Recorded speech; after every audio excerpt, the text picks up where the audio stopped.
Steel City. Is everybody ready to go? Let's proclaim the greatest radio show.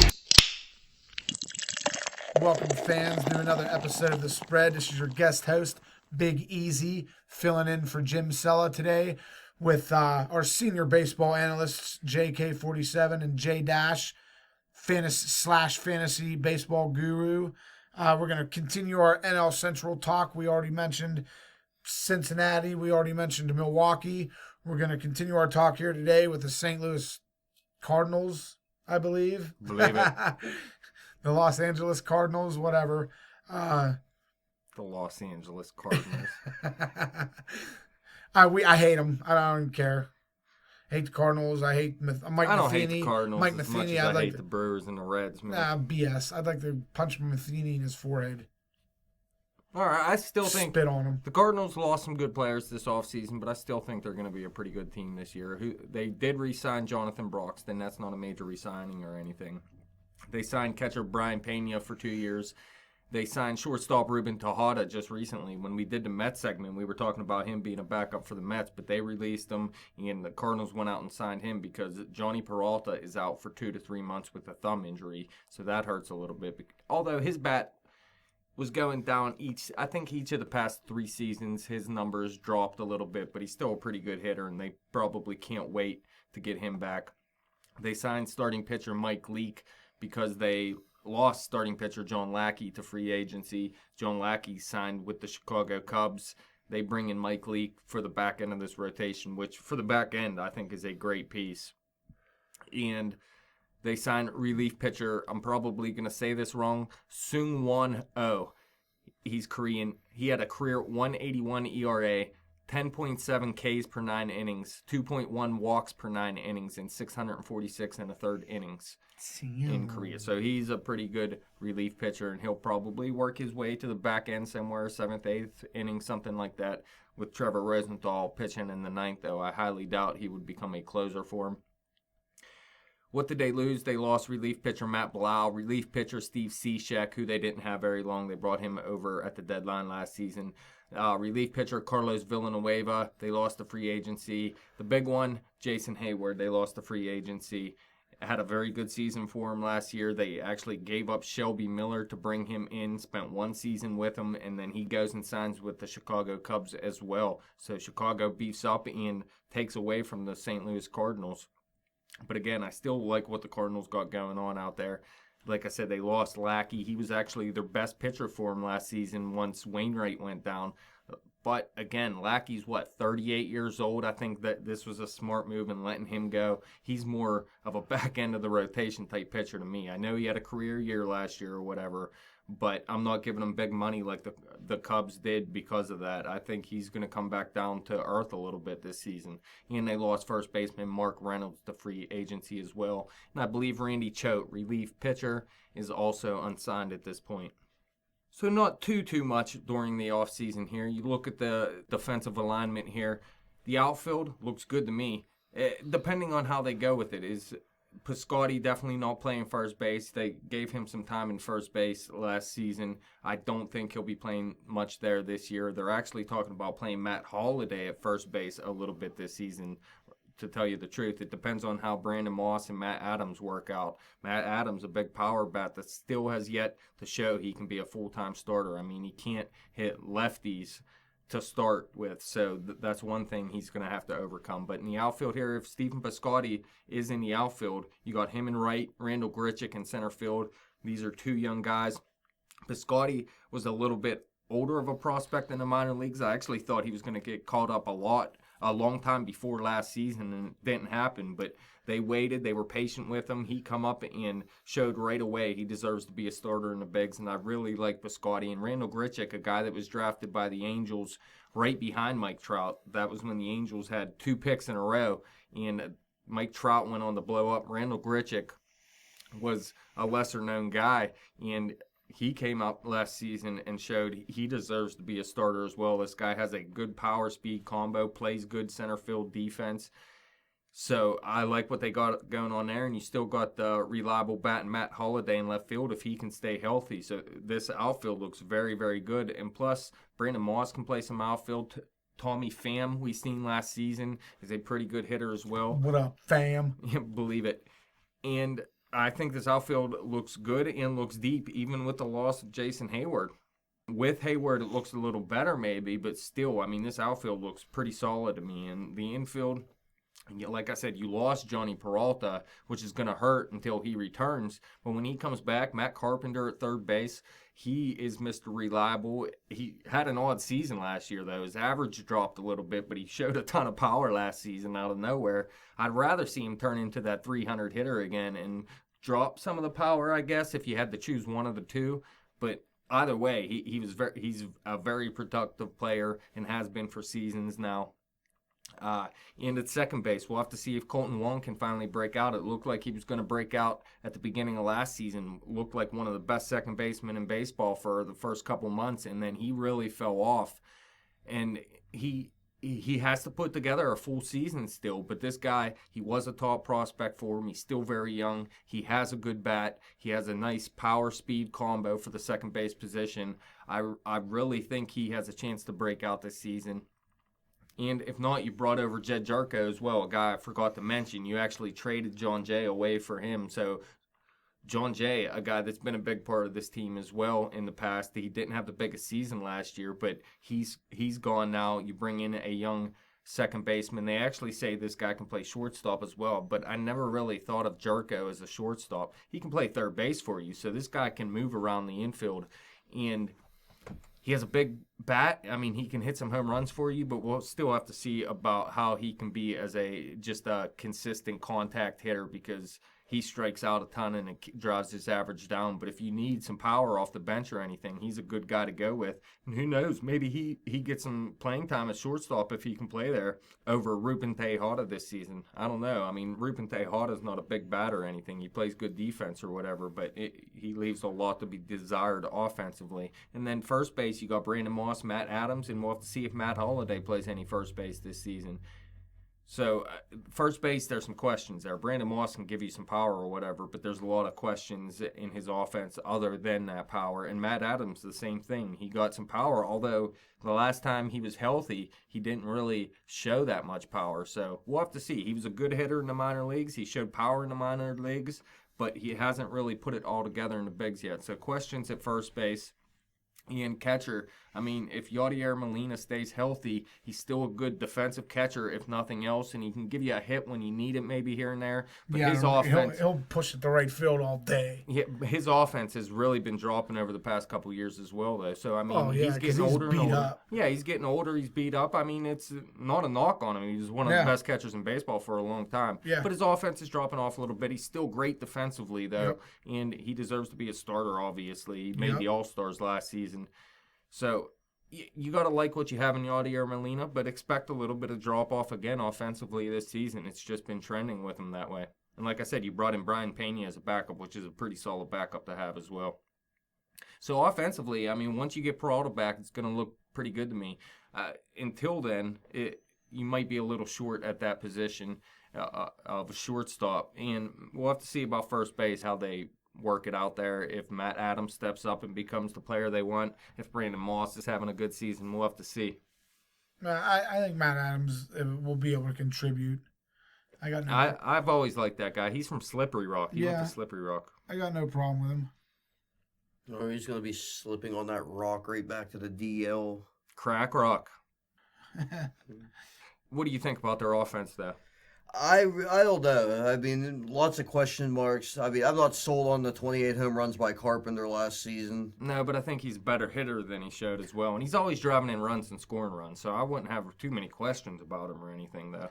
Well, I mean, but there's just huge question marks with this offense with me completely. I mean, You gotta be kidding me. 47 questions with the offense. Why? Well, really, I mean, they weren't really that great last year to begin with. They weren't a top offense last season or anything. Well, but, I mean, I'm not talking numbers. I'm talking W's. Yeah, really, I think they have an offense that can win. You know what I mean? Especially when you look at this rotation. You're getting Adam Wainwright back, so there's your ace, hopefully. I mean, who knows? Maybe he has a drop-off after the missed season or whatever, but at the top of the rotation, I'll take it. Jaime Garcia had a great season last year. Michael Wacha, he still has to put together a full good season. I mean, he always drops off at the end of the season, but he's still very young, and I think this guy can be a number one, not an ace, a number one type pitcher, though. Mike Leake is in his rotation now. He's a good, at least back end of the rotation guy. To me, he's like a number 3. And then Carlos Martinez, a guy that is definitely, I don't know, ace type material. This guy might be able to become an ace at some point. Carlos Martinez is a beast. And then Lance Lynn, he's out for the season with Tommy John surgery, but he'll be back in 2017. I don't know if he's going to be a part of this rotation or not, though. They got a lot of good pieces out here in St. Louis. And you got Marco Gonzalez. He's a lefty. He's 24 years old. He's a back end of the rotation type guy, and we're going to see him this season at some point when an injury comes up or something. If they need another starter at some point, it'll probably be Marco Gonzalez. Although he wasn't that great in AAA last year, a 5.45 ERA. He got lit up in the majors in one start, but he was hurt for most of the season, so that probably played a role in it. You might see Tim Cooney this season as well. He's 25 now. He pitched well in AAA last year, but he also missed some time with appendicitis, actually, and only pitched 89 innings in AAA. Had 63 Ks compared to 16 walks and a 2.74 ERA. He did get some time in the bigs as well. 31 innings pitched, had a 3.16 ERA, 29 Ks compared to 10 walks and 31 innings pitched. He throws a little bit above 90 mile an hour, has 4 good pitches. I think his upside is probably a number 3. I'd expect more of a number 4, number 5 out of him. The one guy that they really want to see is Alex Reyes. This guy is, being from Pittsburgh, I can compare him to Tyler Glasnow, and I think he's right up there with him. He actually got suspended, though. He's going to miss the first 50 games of the season in the minor leagues for recreational drug use. But this guy is a beast. He throws in triple digits, and he's a power pitcher. He's going to be at the top of this rotation someday. And some people believe we'll see him this season, late in the season possibly, but I believe more of 2017, just seeing how many arms they got in the rotation right now. Although someone like Jaime Garcia never stays healthy. Carlos Martinez had his injuries as well. Michael Wacha fell off late in the season the past couple years. Adam Wainwright's coming back from an injury. So there's injury questions in the rotation. So maybe you do see Reyes at some point late in the season if he's pitching well in the minors. Maybe not. We'll have to see. So what do you think is the Cardinals' biggest weakness overall? Out of the offense and the starting pitching? Out of everything. Well, what is their weakness? I don't know. Look at their bullpen real quick. You got Trevor Rosenthal at the back end. That's definitely not a weakness. Like I said, you signed O out of Korea. He looks like he's going to be a good pitcher. You got Kevin Seagrass, Seth Maness, Johnny Broxton, Tyler Lyons, Jordan Walden, and Sam Tuivailala as well. It's a crazy name, but this guy dominated in the minor leagues. In AAA last year, he had 17 saves, 43 Ks compared to 26 walks in 45 innings, a 1.60 ERA. He did get some time in the major leagues, 20 Ks compared to 8 walks in 15 innings. He's a little bit, he got to work on his command a little bit maybe, but he can throw in triple digits as well, so maybe he is a future closer at some point as well. And a couple other guys you might see offensively that I forgot to mention. In fact, Aledmys Diaz, a shortstop, I think this is a Cuban defector as well. He's 25 years old right now. He has a decent power speed combo. If you look at in 50 AAA at bats at the end of last year, he hit 380 with a 448 on base. And in AA before that, he hit 317 with a 381 on base in the second half because he got off to a very slow start. And people were wondering if they made a mistake in signing this guy because, Cuban defectors, they cost a little bit of money. And it looked like that he was a bust, but he really picked it up late in the season. And this guy could play some shortstop as well. So maybe you see him here early in the season at shortstop. I don't know. There's also an outfielder they have, Anthony Garcia. He's 24 years old. Is he related to Jerry Garcia? Highly doubtful, man. But between AA and AAA last year in 346 at-bats, he hit 283 with a 391 on base, had 13 home runs, and he can take the walk. 51 walks compared to 65 Ks in those 346 at-bats. So he has great plate discipline and great pitch awareness. So this guy looks like he can be a pretty good hitter. He's not one of those star players or anything, but I could see him turning into a starter at some point. So the biggest weakness, well, right now I would say shortstop just because their starters hurt, you know what I mean? And then outside of that, I would say first base. I know that they got a little bit of depth there, and if Matt Holliday plays first base and can play at average, I mean, that's a nice bat you have at first base, but then you're leaving something out here in the outfield that you'd want to upgrade, I would have to believe, unless Tommy Pham steps up and becomes a starter, which he could do. I mean, he showed in the minors he could hit. He was an older prospect. They left him down there just like Piscotty a long time. I think he might even be 28 now. I'm talking about Tommy Pham. But maybe he's a starter at some point. I don't know. There's one bat missing here, I would have to say, but the rotation's deep. The bullpen, I mean, we seen it last year. The bullpen from top to bottom was stacked, and I don't think they're any worse this season. So St. Louis Cardinals, everyone's talking about how they're going to take a step back this season because they lost John Lackey, who was their best pitcher last year, and Jason Heyward, who was one of their better hitters last year. But then I just look at this, and I'm saying they win this division still. It's the St. Louis Cardinals, man. W in the division. Adam Wainwright was out all of last year, man, and it meant nothing. They still won the division without Adam Wainwright, who was their ace, and they're getting him back this year. And I think getting rid of Lackey and getting Wainwright back is an upgrade in the pitching rotation. I don't know. I don't think they're going to win the division this year. I think Chicago, actually, in my opinion, is the team to beat in this division right now. Young blood. There isn't really like a glaring weakness on this baseball team. I think they're going to struggle to score runs a little bit. Yeah, they're not the best offense like last year. They really, they were middle of the pack in the National League probably offensively in terms of scoring runs. Well, this year, I mean, in my opinion, I'm looking at Carlos Martinez being the best pitcher on this staff. It's possible. I think Wainwright's going to be solid. I don't think he's going to be quite his former self. Waka seemed to wear down a little bit towards the end of the year. Still a great player, though. Oh, definitely a good pitcher, but needs to learn how to work deeper in ball games on a more consistent basis. And then Leak and Jaime Garcia at the back end. I like Leak as a back end of the rotation. Kills the Pirates, yes, actually. Yes, he does. Gets every call in the world. But, I mean, and Jaime Garcia, if he stays healthy, he can be an elite pitcher as well. Yeah, I mean, last year he pitched like an elite pitcher, you're right. But I think that was an outlier season for Jaime Garcia. I kind of like him as a number 3. But again, they have Wainwright, he could pitch like a number 1. Carlos Martinez can pitch like a number 1. Walker probably a high end 2. Garcia can pitch like a number 2. He showed it last season. And Mike Lee can pitch like a number 3. So you got a lot of pitching here. And then, like I said, your bullpen's stacked. So they're not going to let up many runs this season as long as they stay healthy. So that's why I'm taking them to win the division. I'm not worried about Jason Heyward, who they only had one season, and yet they've won for the past 20 years. Jason Heyward. Come on now. So what's their so then you consider their rotation their strength? Yeah, rotate. Well, the entire pitching staff from top to bottom is their strength for sure. But the offense, I mean, don't sleep on the offense either. If Colton Wong can do what he did at the beginning of last season, turn that into a full season, Colton Wong is one of the best second basemen in baseball. Well, I mean, you could look at Piscotty, too. I like what he did whenever he was called up, but at the same time, he needs to do it over a whole season. Yeah. Holliday. I mean, this guy, I seen him do it all throughout the minor leagues. Like I said, they left him down there a long time. All he did was hit. I mean, he's a 300 hitter. That's all he did in the minor leagues, and he came right up, and he showed that in the bigs.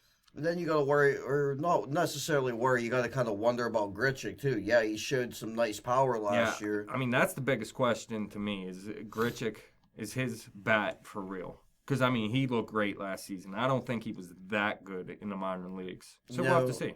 And then there's Matt Holliday, too. You got to wonder, is he going to be healthy? Yeah. You know, and a lot of the pop in his bat seems to have gone, too. Yeah, I mean, he's definitely not the hitter he used to be, but he's still... He got I'm not hating on the guy by any means. Like, yeah, he's gonna be a solid player no matter what. I mean, but the lack of pop last year and whenever he was playing is actually a little bit concerning to me. Overall, was him. I don't think this team's really built on too much power, especially if Matt Carpenter goes back to his previous self and not that 25 home run hitter he was last season. And then first base, that's where your power is going to come from. Other than that, we're looking at guys that are just going to get on base. And that's how the St. Louis Cardinals win, just getting on base and knocking these guys in.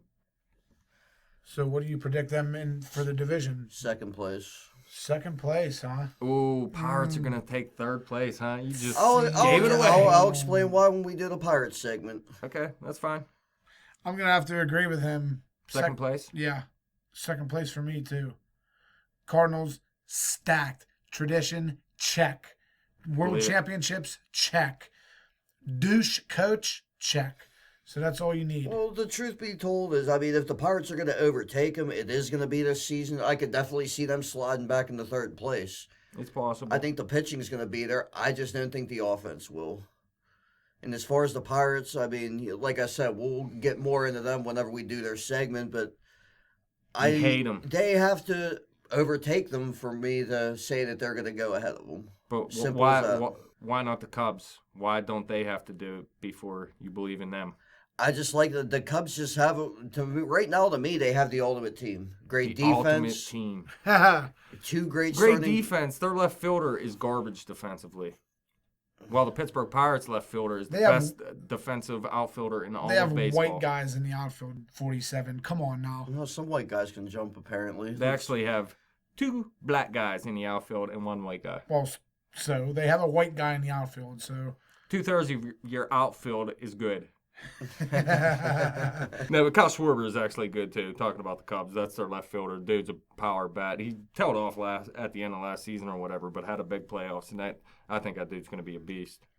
But he's just not that great defensively. But neither is Matt Holliday. I just think if they won 97 games, I mean, they actually improved on their team from last year. I don't see them winning any less than 90 games this year. Who, Cubs? Yeah. Yeah, I don't either. But who knows what can happen. You never know. I thought the Washington Nationals were beast heading into last season. Oh, yeah, good old Washington. They're taking the beating. Just from like, oh, you thought they were going to be good? Nah, Washington Nationals. And the Chicago Cubs do that same thing. I mean, their past has shown that the Chicago Cubs choke. They do. They do choke. Well, fans, that's it. Les 47, what were you going to say? You love it. You know, what we got to do is we just got to get Bartman some tickets to go sit out in left field again. Believe it. Help the Buccos out. Funniest things I've ever seen. Well, St. Louis fans, Big Mac land. You can hit us up on Twitter at bet_the_spread.